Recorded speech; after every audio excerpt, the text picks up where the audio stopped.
ಎಲ್ಲರಿಗೂ ನಮಸ್ಕಾರ. ಇವತ್ತು ಏನಪ್ಪ ಅಂತ ಅಂದರೆ ಚಟ್ಟಂಬಡಿ ಮಾಡೋಣ ಅಂತ. ಈ ಮಳೆ ಬರ್ತಾ ಇರ್ಬೇಕಾದ್ರೆ ಏನಾದರೂ ಸ್ನ್ಯಾಕ್ಸ್ ತಿನ್ನೋಣ ಅಂತ ಅನಿಸ್ತಿತ್ತು. ಅದಕ್ಕೆ ಚಟ್ಟಂಬಡಿ ಮಾಡೋಣ ಅಂತ ಫಸ್ಟು ಬೇಳೆನ ನೆನೆಸಿಟ್ಕೊಂಡಿದ್ವಿ. ಅದು ಫುಲ್ಲು ನೆನೆಯಬೇಕು. ಅದಕ್ಕೆ 2 ಅವರ್ ಬಿಟ್ಟಿದ್ವಿ ಫುಲ್ ನೆನೀಲಿ ಅಂತ.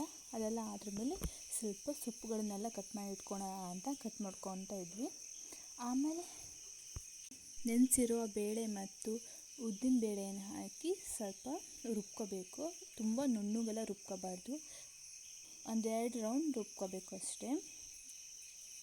ಆ ಬೇಳೆ ಎಲ್ಲ ಹಾಗೆ ಇರಬೇಕು, ಆ ರೀತಿ ರುಬ್ಕೋಬೇಕು ನೋಡಿ. ನೆಕ್ಸ್ಟು ಆ ಸೊಪ್ಪೆಲ್ಲ ಹೆಚ್ಚಿಟ್ಕೊಂಡಿದ್ದನ್ನ ಆ ಸ್ವಲ್ಪ ತೊಳೆದಿಟ್ಕೋಬೇಕು. ಆಮೇಲೆ ಈರುಳ್ಳಿ ಮತ್ತು ಮೆಣಸಿನ್ಕಾಯಿನ ಹೆಚ್ಚಿಟ್ಕೋಬೇಕು. ಅದಕ್ಕೆ ಸ್ವಲ್ಪ ಉಪ್ಪು, ಜೀರಿಗೆ, ಅರಿಶಿನ ಪುಡಿ, ಧನಿಯಾ ಪುಡಿ, ಖಾರದ ಪುಡಿ ಇದಿಷ್ಟು ಹಾಕಿ ಅದಿಷ್ಟು ಸೊಪ್ಪಿನ ಜೊತೆ ಚೆನ್ನಾಗಿ ಕಲಿಸ್ಕೋಬೇಕು.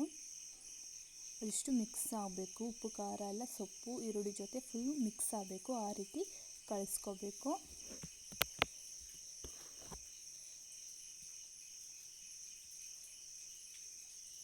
ನೋಡಿ ಈ ಥರ ಆಗುತ್ತೆ ಫುಲ್ ಕಲಿಸ್ಕೊಂಡ್ರ ಮೇಲೆ.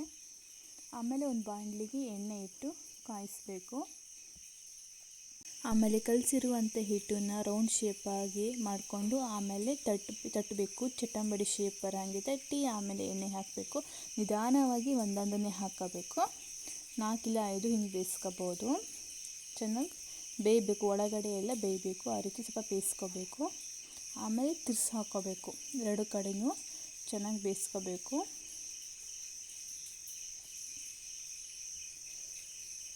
ಒಂದು 3-4 ನಿಮಿಷ ಅಂತೂ ಬೇಯಿಸಬೇಕು. ಅದು ಕಲರ್ ಚೇಂಜ್ ಆಗುತ್ತೆ ಫುಲ್ಲು. ನೋಡಿ ಇವಾಗ ಬೆಂದಿದೆ, ನೋಡೋಣ ಹೇಗಿದೆ ಅಂತ. ಫುಲ್ ಬೆಂದಿದೆ.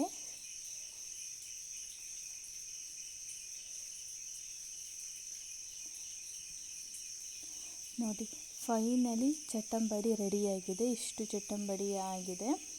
ಅಷ್ಟೇ ಹಿಟ್ಟಲ್ಲಿ ಇಷ್ಟೊಂದು ಚಟ್ಟಂಬಡಿ ಆಗಿದೆ ನೋಡಿ. ಇದಿಷ್ಟು ಇವತ್ತಿನ ವಿಡಿಯೋ ಆಗಿತ್ತು. Thank you.